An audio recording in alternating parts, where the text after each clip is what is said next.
समाप्त हो जाना चाहिए था, फिर भी परमेश्वर के वचन की सेवकाई है जो वो होना हमारे बीच में बहुत जरूरी है। Hallelujah, hallelujah. मैं ज़्यादा समय ना लेते हुए आगे के समय में प्रभु के दास को देना चाहता हूँ, और वो जैसे पवित्र आत्मा उनको अगुवाई करता है उस तरीके से हमारे बीच में परमेश्वर का वचन पेश करें।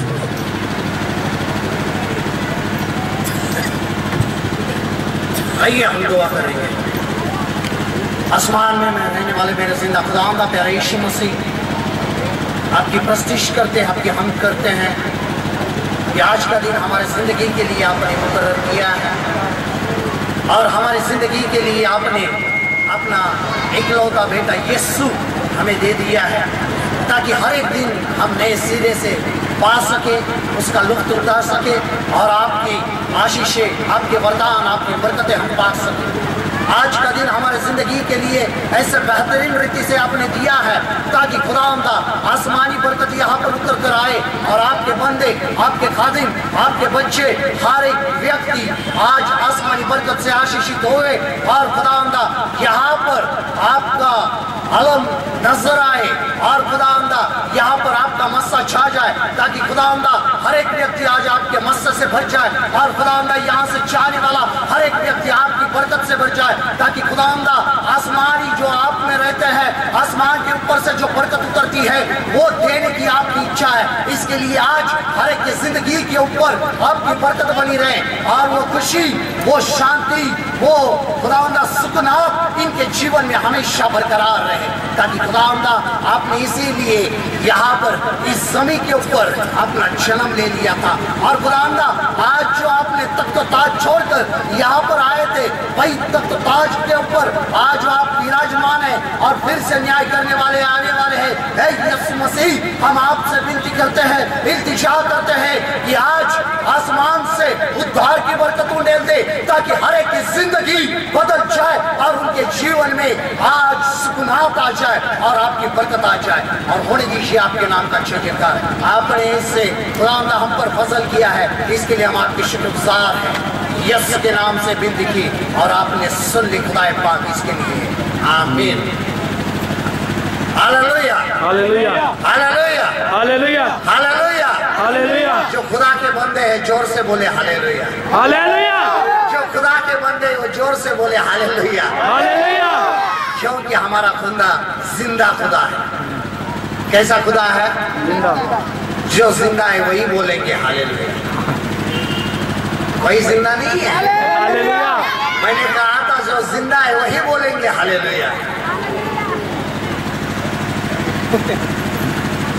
जो जिंदा है वही बोलेंगे हालेलुया, हालेलुया। आप जिंदा दिखाई दे रहे हैं, हालेलुया। ठंड तो चली गई है, गर्मी आ गई है। आसमान में सूरज का भी बाप है जिसने सूरज बनाया है, उसने आज्ञा कर दी है कि मेरे बंदे आज आने वाले हैं, उनके ऊपर आज रोशनी डाली जाए, हालेलुया। और ऐसी रोशनी 2000 साल पहले बेथलेहम गांव में चमकी थी, जिसका नाम यीशु है। उस रोशनी को बनाने वाले ने इस दुनिया में जन्म लिया, ताकि जो अंधेरे में रहते हैं उनके ऊपर अपनी रोशनी चमका दे। यशायाह नबी की किताब, उसका 60 अध्याय का पहला कलाम हम आज देखेंगे। यशायाह नबी की किताब, इसका 60 अध्याय का पहला कलाम, और यहाँ पे लिखा है, उठ प्रकाशमान हो, क्योंकि तेरा प्रकाश आ गया है, और यहोवा का तेज तेरे ऊपर उदय हुआ है। देख, पृथ्वी पर तो अंधियारा और राज्य राज्य के लोगों पर घोर अंधकार छाया हुआ है, परंतु तेरे ऊपर यहोवा का उदय होगा, और उसका तेज तुझ पर प्रकट होगा, और अन्य जातियां तेरे पास प्रकाश के लिए, और राजा तेरे आरोहण के प्रताप की ओर आएंगे, हालेलुया। और आज उसने एक बात कही है, उसने कहा है, उठ प्रकाशमान हो, क्योंकि तेरा प्रकाश आ गया है। उठ प्रकाशमान हो, क्योंकि तेरा प्रकाश आ गया। यीशु मसीह के जन्म से पहले 500 साल पहले यह भविष्यवाणी की गई थी कि उठ प्रकाशमान हो,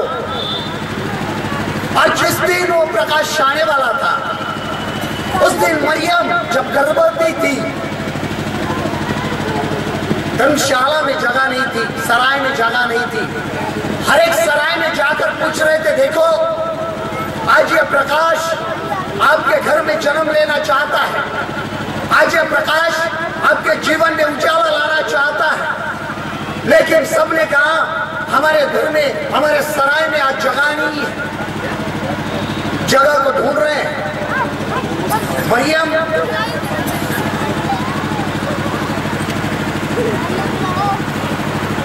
उस जगह में ढूंढ रही है कि मुझे आज जगह की जरूरत है, ताकि मेरे कोख में जो परमेश्वर का बेटा है, जिसने कहा है उठ प्रकाशमान हो, तेरा प्रकाश आ गया है, उसको आज जन्म देना है। कोई भी सराय में जगह नहीं है, लेकिन एक जगह ऐसी थी, जैसे दरवाजे को खोला गया, उसने कहा जगह तो नहीं है, लेकिन एक जगह है गौशाला के अंदर, अगर वो आपको पसंद है तो ले लीजिए। गौशाला के वहां की जगह को हर एक व्यक्ति जानता है कि गौशाला का माहौल कैसा होता है। वहां दिया नहीं होता है, वहां पे अंधियारा होता है, वहां पे इंसान नहीं जानवर खड़े होते हैं, वहां पे इंसानों का खाना नहीं जानवरों का खाना रखा जाता है, वहां पे कीड़े मकोड़े होते हैं, वहां पे गंदगी होती है, वहां पे बदबू होती है। और वो जगह हमारे परमेश्वर के लिए बताई गई, देखो इस जगह के ऊपर ये खाली है, अगर आपका बेटा जन्म देना चाहते हैं तो इस जगह के ऊपर उसका जन्म हो। मरियम ने कहा हाँ, वो जगह भी उसे पसंद है, क्योंकि इसी जगह से हर एक व्यक्ति को उठाने के लिए मैं तो आ गया हूं।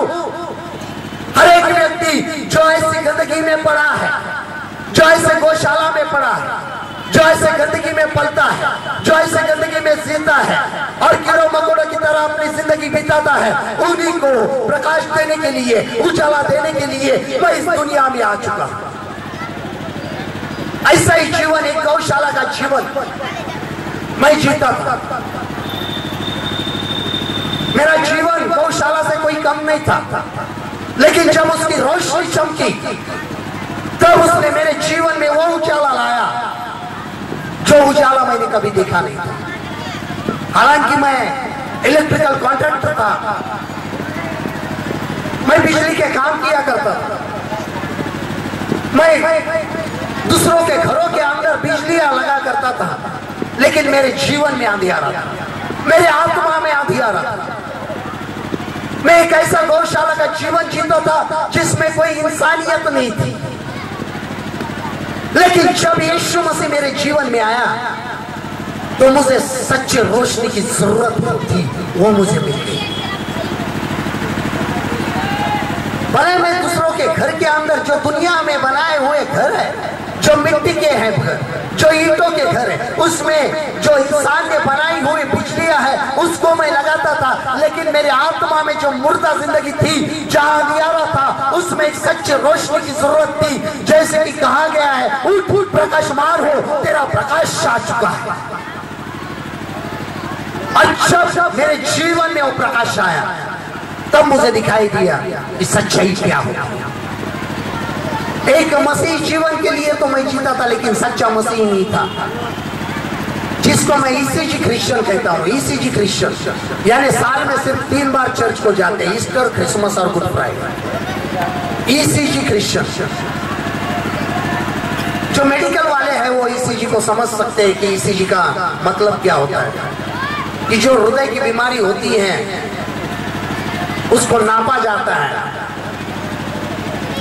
प्योर ठीक चल रहा है या नहीं, उसको कहा जाता है इलेक्ट्रिकल कार्डियोग्राम, कि आपने दिल की जो बीमारी है वो सही चल रही है या नहीं, या दिल गलत जगह पे जा रहा है।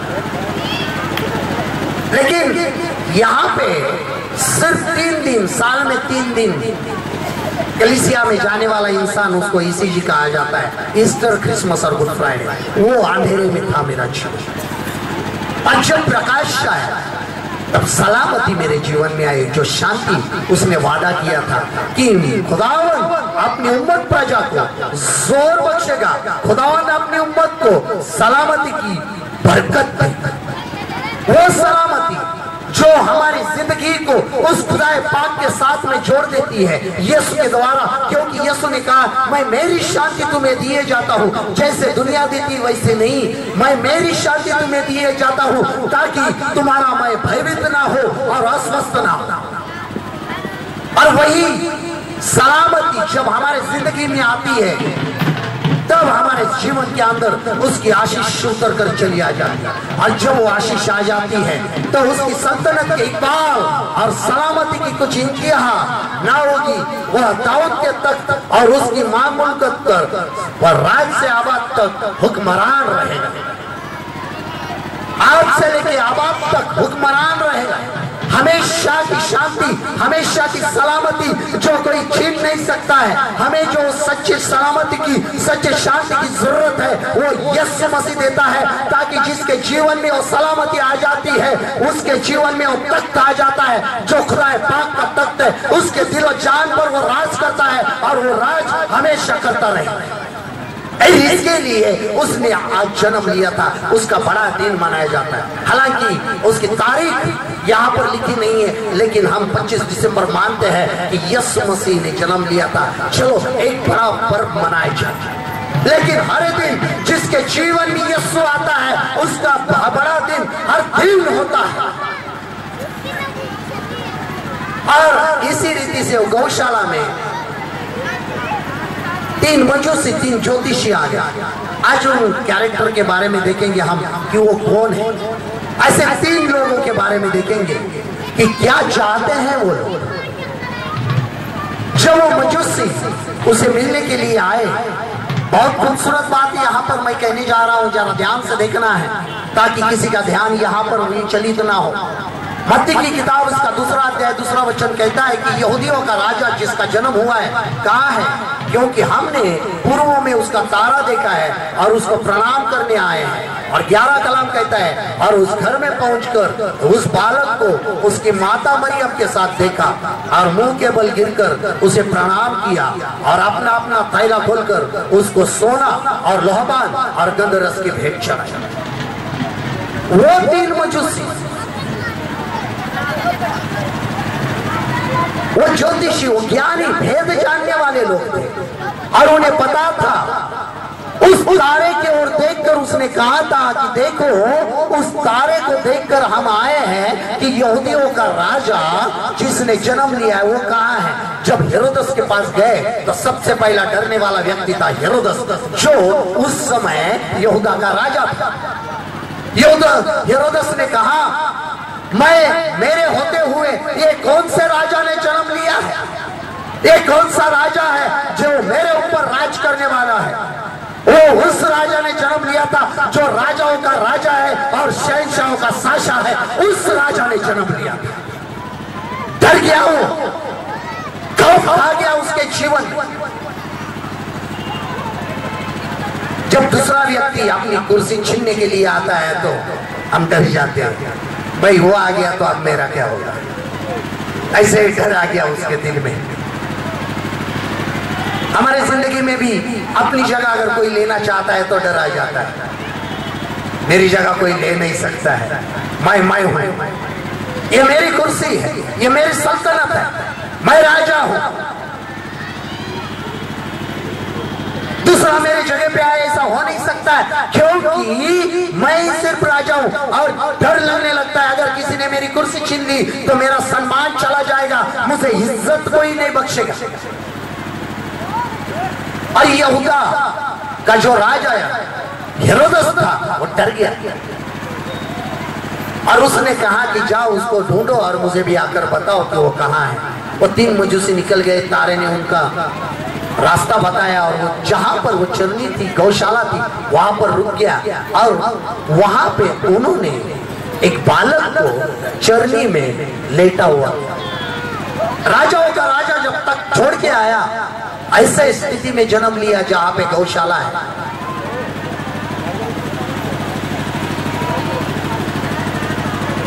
उस राजा ने वहां पे जन्म लिया, माहौल बदल गया है। वहां पर ज्योतिष आने लगे, जो राजा भी थे, वो सिर्फ ज्योतिषी नहीं थे, सिर्फ मजूसी नहीं थे, वो राजा भी थे। और जब वो उनके पास आए तो उन्होंने अपने अपने थैलों को खोल दिया। आज भी हमारे दिल का थैला यीशु मसीह के लिए खोल देना बहुत जरूरी है, ताकि वो आपके दिलों पर राज करे और आप राजा के बेटे बन जाए। और ज्ञानी लोगों की एक खासियत होती है, अगर आपको सच्चा ज्ञान चाहिए, अगर आप अपने आप को ज्ञानी समझते हैं, तो ज्ञानी लोगों की सबसे पहली पहचान होती है स्टिल फाइंड जीसस, कि वो हमेशा यीशु मसीह को ढूंढते रहते हैं। Hallelujah, hallelujah, hallelujah, hallelujah.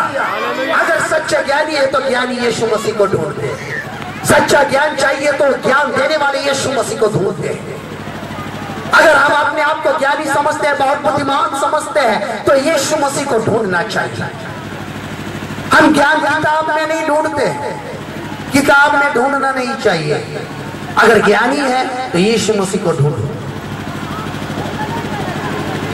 बहुत सारे साइंटिस्ट जो है खोजबीन में लगे हुए हैं कि पृथ्वी कैसी बनी है।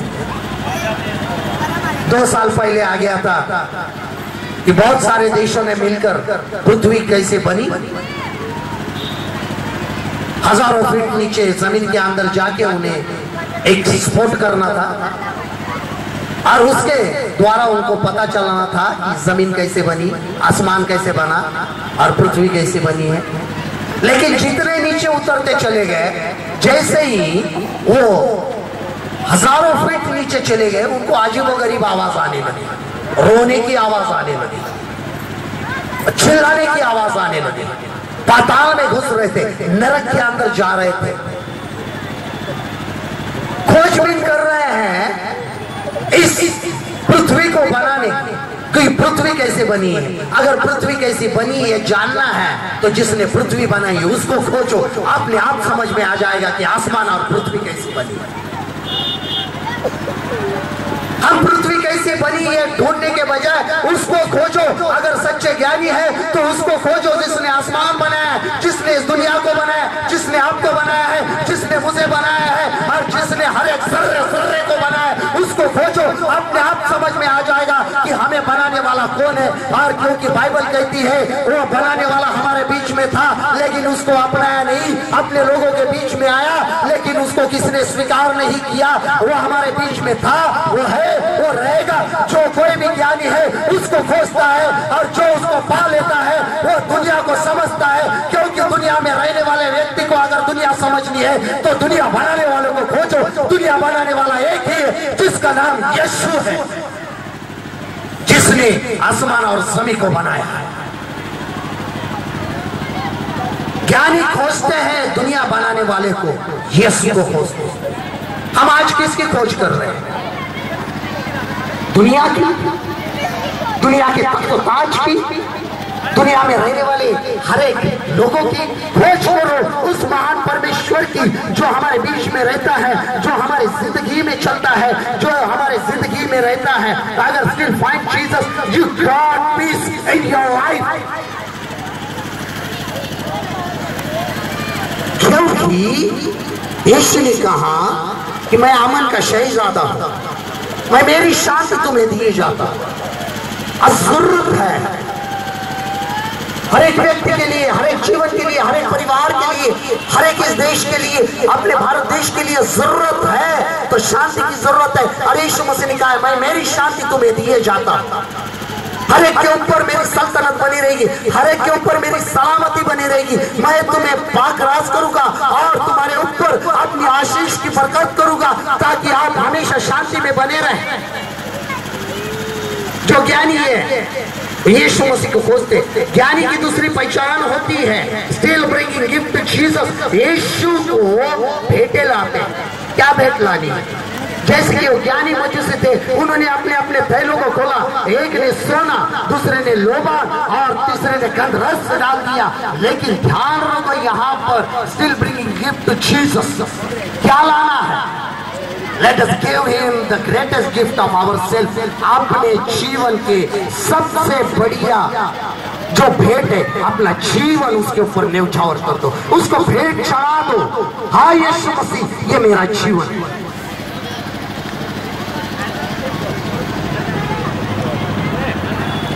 वो परिवर्तन करता है, अपने दिलों को बदलता है, अपने विचारों को बदलता है।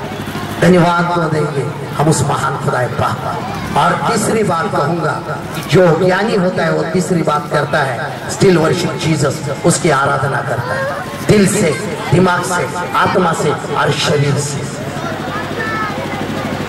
हमारे जीवन के अंदर जिस चीज की जरूरत है हम ढूंढ रहे हैं आज, उस शांति को, सलामती का खुदा यीशु मसीह ने जब जन्म लिया था 2000 साल पहले, और उसने कहा था कि मैं मेरी शांति तुम्हें दिए जाता हूं, दुनिया देती वैसे नहीं, तो मैं मेरी शांति, मेरे दिल के अंदर की शांति तुम्हें दिया जाता हूं, ताकि तुम्हारे मन भयभीत न हो। वो बरकत दुनिया के लिए जो है वो देना चाहता, जो आत्मिकता में मरे हैं उनको जिलाना चाहता। दूसरा व्यक्ति यहाँ पर बताया गया है शमौन नाम का, उसको खुदाए पाक ने कहा था कि जब तक तू उद्धारक का चेहरा नहीं देखेगा तुझे मौत नहीं आएगी। Don't God death without Jesus। जब तक तू उस उद्धारक का चेहरा नहीं देखेगा तुझे मौत नहीं आएगी। और जैसे उसने उस बच्चे को अपने हाथ में लिया, यीशु जब बच्चा था, जैसे उसने अपने हाथ में लिया और उसने कहा, हे खुदा अभी मुझे शांति के अनुसार विदा कर दे, क्योंकि तेरे कहे अनुसार मैंने उद्धारक को देखा है, मैंने उसके चेहरे को देखा है, अब मैं शांति से विदा लेना चाहता हूं। हर एक व्यक्ति तड़फड़ाते हुए आजकल हम मरते हुए देखते हैं। शांति से विदा लेने वाला व्यक्ति चाहिए आज कि वो कह सके परमेश्वर को, हाँ मैं विदा होना चाहता हूं शांति से।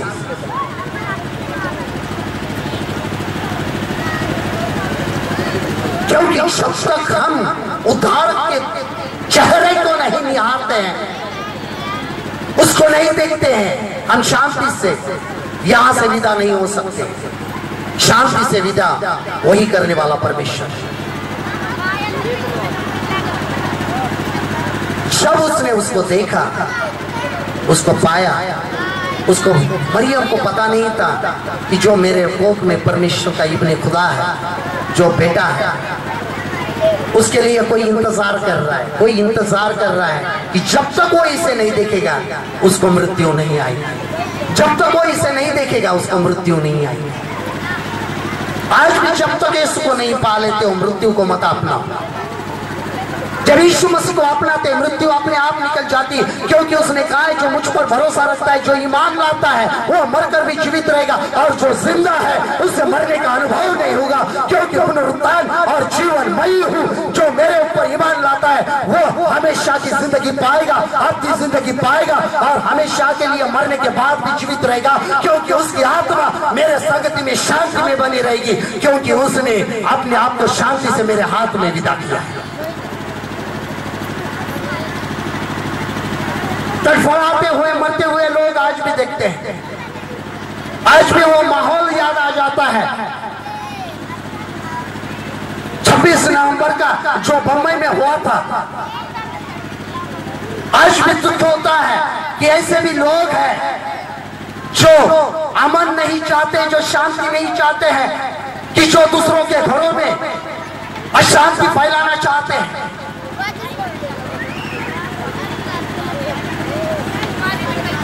लेकिन जब उनके ऊपर यीशु का नूर छा जाएगा, यीशु को पता चलेगी, वो अपने आप इस माहौल को बंद कर देंगे और हर एक के घर में शांति देखना चाहिए।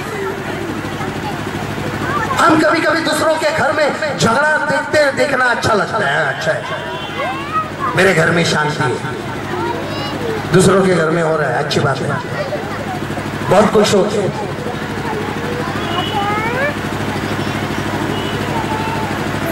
कोई पति अगर अपने पत्नी को मार रहा है बाजू में तो अच्छा होता है, हाँ उसका पति मार रहा है, अच्छा मेरा पति अच्छा है, मुझे नहीं मारता। दूसरों के घर में खेल देखने वाले बहुत है, लेकिन जब अपने घर में खेल शुरू हो जाता है तब डर लगने लगता है, अरे मेरे घर में खेल शुरू हो चुका है, अब मैं क्या करूं। फिर मैं खोज करता हूं मेरे घर का झगड़ा बंद हो जाए, मेरे परिवार का झगड़ा बंद हो जाए, मेरे जीवन के अंदर वो अमन आ जाए, मेरे परिवार के अंदर अमन आ जाए। तो वो अमन चाहिए, वो परिवार में अमन चाहिए, तो यीशु को अपनाओ, वो हमारे जीवन में अमन आ जाए। खुदा पाक हमारे जीवन में जब आ जाते हैं तो ये अमन आ जाता है। अगर आप ज्ञानी है तो ये उसको ढूंढो। अगर आप ज्ञानी है तो अपने जीवन की भेंटें उसको चढ़ाओ। अगर आप ज्ञानी है तो उसकी आराधना करो, उस खुदा पाक की आराधना करो जो हमें जीवन देता है। हमारे जिंदगी के अंदर बहुत सारी बरकतें उसने देने की ठान ली है और उसने कहा है उठ प्रकाशमान हो क्योंकि तेरा प्रकाश आ गया है। आज वही प्रकाश आपके पास आए, वो आपको आशीषित करना चाहता है, अंधेरे में से निकालना चाहता है, उस गौशाला में से निकालना चाहता है और वहां पर आपके लिए एक आशीषित जिंदगी देना चाहता है। हमारे जीवन के लिए यही आज का संदेश है जो बड़ा दिन कहते हैं, जो बड़ा दिन कहा जाता है। और उस बड़े दिन के लिए आज हम मनाने जा रहे हैं। तो मैं आखिरी दुआ करूंगा और आइए हम सब अपनी जगह के ऊपर खड़े हो जाएं ताकि मैं आपके लिए दुआ कर सकूं, इस शहर के अंदर अमन आ सके, आपके जीवन में, आपके घरों में शांति बने रहे, अमन बने रहे। अपने आंखों को बंद कर दीजिए, जहां पर खड़े हो आंखों को बंद कर दीजिए और उस महान खुदा पाक को जिसने हमारे लिए जन्म लिया था अमन देने के लिए, जिसके कोड़े खाने से हमें चंगाइयां मिल चुकी है, उस खुदा पाक यीशु को जो मरकर जीवित हो उठा, उस यीशु को जो उसने मृत्यु पर जय पाई है और छोड़ फिर एक बार न्याय करने के आने वाला है, उस यीशु मसीह को आज खोजो। वो आज यहाँ पर है। अपने आंखों को बंद कीजिए ताकि मैं आपके लिए दुआ करने से पहले आप उसको खोजिए और मेरे पीछे बोलिए, प्रभु यीशु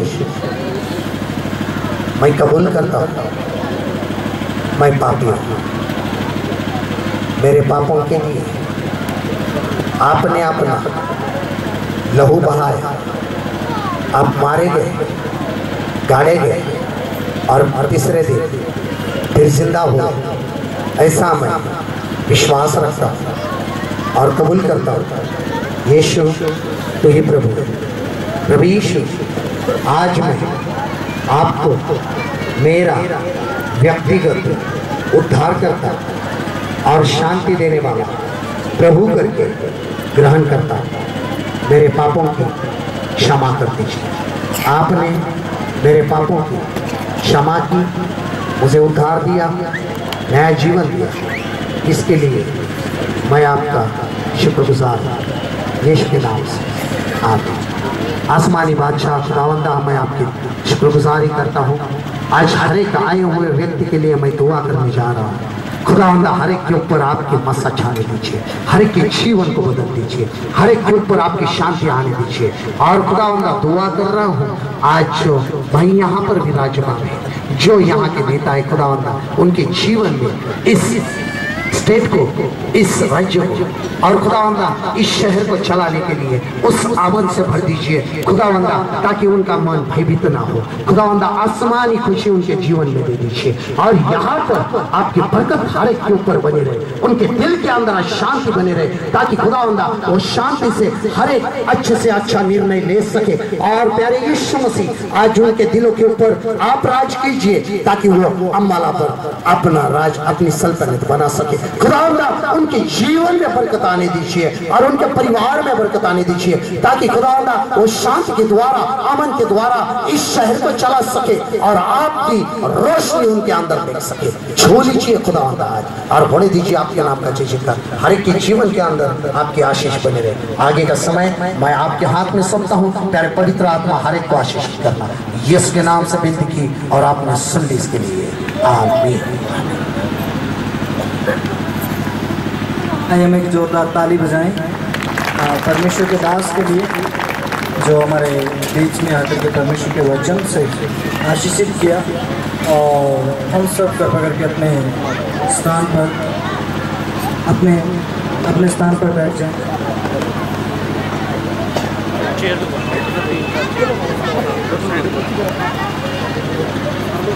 एक